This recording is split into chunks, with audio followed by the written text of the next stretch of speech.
샬롬, 말씀과 함께하는 또 새로운 한 주간입니다. 우리가 부활주일 보내고 이제 또 새롭게 그 부활의 주님과 함께 하겠습니다. 기도할까요? 사랑하는 주님, 이제 말씀 앞으로 나아갑니다. 누가복음의 말씀 막바지를 향하는데 부활의 주님과 동행하는 큰 기쁨을 오늘도 말씀을 통해 가르쳐 주시옵소서. 예수님의 이름으로 기도합니다. 아멘. 아멘. 오늘은 누가복음 24장 13절부터 35절까지 말씀입니다. 말씀 듣고 오겠습니다. 그날에 그들 중 둘이 예루살렘에서 25里되는 엠마오라 하는 마을로 가면서 이 모든 된 일을 서로 이야기하더라. 그들이 서로 이야기하며 문의할 때에 예수께서 가까이 이르러 그들과 동행하시나 그들의 눈이 가리어져서 그인 줄 알아보지 못하거늘 예수께서 이르시되 너희가 길 가면서 서로 주고받고 하는 이야기가 무엇이냐 하시니 두 사람이 슬픈 빛을 띠고 머물러 서더라. 그 한 사람인 글로바라 하는 자가 대답하여 이르되 당신이 예루살렘에 체류하면서도 요즘 거기서 된 일을 혼자만 알지 못하느냐? 무슨 일이냐? 나사렛 예수의 일이니 그는 하나님과 모든 백성 앞에서 말과 일에 능하신 선지자이거늘 우리 대제사장들과 관리들이 사형 판결에 넘겨주어 십자가에 못 박았느니라. 우리는 이 사람이 이스라엘을 속량할 자라고 바랐노라. 이뿐 아니라 이 일이 일어난 지가 사흘째요. 또한 우리 중에 어떤 여자들이 우리로 놀라게 하였으니 이는 그들이 새벽에 무덤에 갔다가 그의 시체는 보지 못하고 와서 그가 살아나셨다 하는 천사들의 나타남을 보았다 함이라. 또 우리와 함께 한 자 중에 두어 사람이 무덤에 가 과연 여자들이 말한 바와 같음을 보았으나 예수는 보지 못하였느니라. 미련하고 선지자들이 말한 모든 것을 마음에 더디 믿는 자들이여, 그리스도가 이런 고난을 받고 자기의 영광에 들어가야 할 것이 아니냐. 이에 모세와 모든 선지자의 글로 시작하여 모든 성경에 쓴 바 자기에 관한 것을 자세히 설명하시니라. 그들이 가는 마을에 가까이 가매 예수는 더 가려 하는 것 같이 하시니 그들이 강권하여 이르되 우리와 함께 유하사이다. 때가 저물어 가고 날이 이미 기울었나이다. 이에 그들과 함께 유하러 들어가시니라. 그들과 함께 음식 잡수실 때에 떡을 가지사 축사하시고 떼어 그들에게 주시니 그들의 눈이 밝아져 그인 줄 알아보더니 예수는 그들에게 보이지 아니하시는지라. 그들이 서로 말하되 길에서 우리에게 말씀하시고 우리에게 성경을 풀어주실 때에 우리 속에서 마음이 뜨겁지 아니하더냐? 곧 그때로 일어나 예루살렘에 돌아가 보니 11 제자 및 그들과 함께한 자들이 모여있어 말하기를 주께서 과연 살아나시고 시몬에게 보이셨다. 두 사람도 길에서 된 일과 예수께서 떡을 떼심으로 자기들에게 알려주신 것을 말하더라. 아멘. 오늘 본문은 우리가 잘 아는 엠마오로 가는 두 제자 이야기예요. 그런데 이 이야기는 이렇게 시작되죠. 예루살렘에서 엠마오로 내려가는 제자들의 이야기로 시작해서 엠마오에 도착한 제자들이 다시 예루살렘으로 올라가는 이야기로 마무리되는데요. 그 중간 이야기가 그 제자들의 삶에 어떤 변화를 주었는지 보게 되는 거죠. 다시 엠마오에서 예루살렘으로 올라가도록 만든 이유가 뭘까? 실망과 낙심, 슬픔과 황망함, 이런 분위기가 어떻게 변화되는지 살펴보는 것, 이것이 묵상의 핵심이라고 생각합니다. 자, 엠마오로 가는 두 제자는요, 예수님의 부활, 빈 무덤을 봤다, 이런 여인들의 이야기를 마치 헛소리처럼 생각하고, 그리고 지금 예루살렘을 떠나 엠마오로 가는 중이에요. 예수님의 죽음이 제자들 사이에 분열을 가져왔습니다. 그래서 공동체에서 떠나서 고향으로 돌아가는 제자들이 생겼다는 거죠.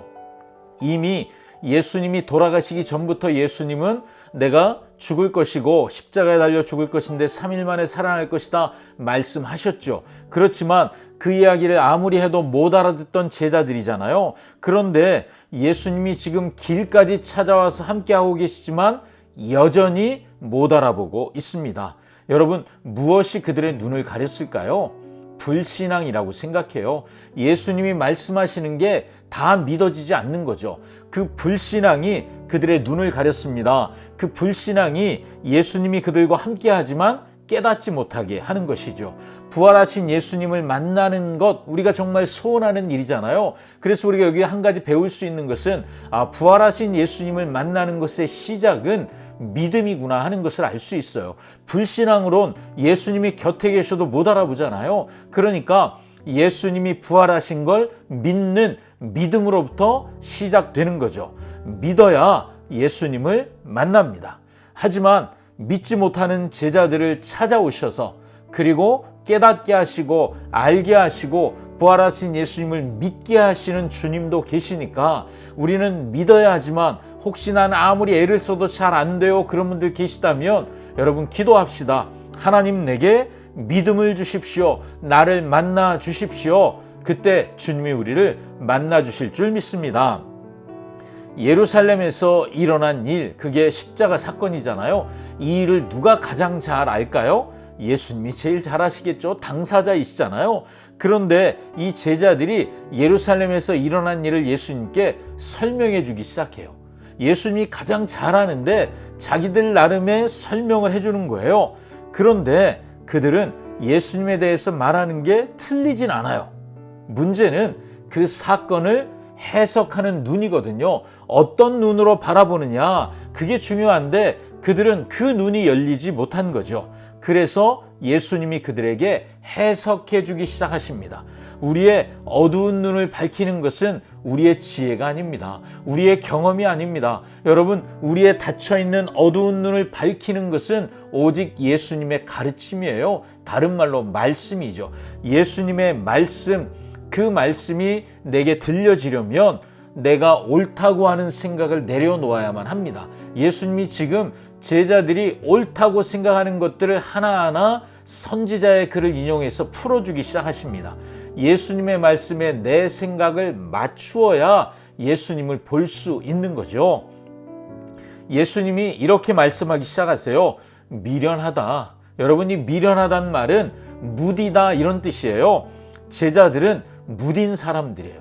그리고 더디 믿는 사람들입니다. 여러분, 무디고 더디 믿는 건 어디에서 일어나는 일이에요? 마음에서 일어나는 일이죠. 그래서 우리가 늘 이런 기도가 필요한 것 같습니다. 하나님, 내 마음이 무디지 않길 원합니다. 하나님, 내 마음이 무디지 않고 내가 더디 믿는 자 되지 않기를 원한다고 기도해야 되는 줄 믿습니다. 예수님이 그들을 다시 가르치기 시작하시죠. 예수님은 선지자의 글을 인용하시면서 그리스도가 이런 고난을 받아야만 영광에 이를 수 있다는 걸 말씀하시기 시작해요. 그런데 그들이 못 알아듣는 이유가 뭘까요? 유대인들의 생각이 고정관념으로 박혀 있어요. 어떤 생각이요? 메시아는, 그리스도는 강한 군사력을 가진 왕이어야 한다는 거죠. 근데 예수님은 그렇지 못하잖아요. 십자가에 그냥 죽으셨다고 생각하니까 받아들일 수가 없는 거죠.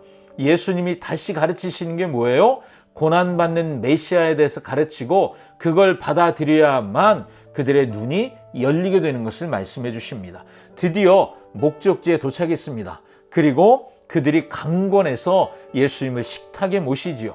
그리고 그곳에서 눈이 밝아지기 시작합니다. 사실 집주인은 따로 있었을 텐데 예수님이 그 식탁의 주인처럼 떡을 떼주시고 축복기도 해주시죠. 떡을 떼고 나눠주는 그 떡을 먹은 제자들의 눈이 밝아졌습니다. 깨닫기 시작했죠. 와, 예수님이 우리에게 이렇게 가르치셨구나. 그리고 그들은 그들의 눈에서 사라진 예수님을 깨닫게 됩니다. 이제 눈이 열려 예수님을 알아볼 수 있게 됐는데 예수님은 그들 곁에 계시지 않는 거예요. 그러자 그들이 어떻게 하죠? 그 즉시로 그들이 다시 예루살렘으로 올라가기 시작합니다. 대략 한 11km 정도 떨어져 있다고 그래요. 그러니까 마음먹으면 다시 올라갈 수 있는 길이긴 하지만 그들은 지체하지 않습니다. 예루살렘을 떠날 때는 그들은 실망과 낙심의 마음으로 떠났습니다. 그런데 다시 예루살렘으로 올라갈 때 그들은 부활하신 예수님을 만났잖아요. 그 부활하신 예수님을 만나게 되니까 슬픔과 낙심은 사라졌습니다. 이제 그들의 마음을 다스리는 건 뭐냐 하면 흥분이에요. 부활하신 예수님을 만났다는 흥분, 그리고 기쁨, 이 흥분과 기쁨으로 예루살렘으로 쏜살같이 달려갑니다. 부활의 이야기, 여러분 어제 주일에도 부활의 이야기 나누었잖아요. 여러분 부활의 이야기를 우리가 해마다 나눕니다. 매년 계속되는 부활의 이야기를 들으시며 여러분은 엠마오로 가던 이 제자들처럼 부활의 이야기, 예수님 다시 살아나셨대, 그런 얘기를 그들이 들었는데 그럴 리가 없어. 그리고 엠마오로 간 거잖아요. 우리는 엠마오로 가는 제자들처럼 부활의 이야기를 해마다 듣지만 부활의 이야기에 아무 감동도 못 느끼는 그런 쪽이십니까? 아니면 엠마오로 갔던 제자들이 다시 엠마오에서 예루살렘으로 뛰어 올라가도록 만들었던 부활하신 예수님을 만난 흥분과 기쁨, 그것이 가득한 사람들이십니까? 여러분은 어느 쪽이십니까? 우리가 정답을 알죠. 부활하신 예수님을 만난 사람들은 어떻게 됩니까? 흥분하고 기쁘고 지치지 않고 예수 그리스도의 증인으로 살게 되어 있습니다. 우리는 부활의 증인으로 부름받았습니다. 어제 주일에도 우리 나누었잖아요. 여러분, 우리가 그렇게 살아야 하죠. 어디서 그렇게 살 힘이 나와요? 부활하신 예수님을 만나야 합니다. 여러분 오늘 묵상하시고 기도하시며 예수님 나를 만나 주십시오. 부활하신 예수님, 내가 부활의 예수님을 만난 확신으로 살게 해 주십시오. 이 기도가 우리에게 필요한 이유가 여기 있겠지요. 아멘. 기도하겠습니다.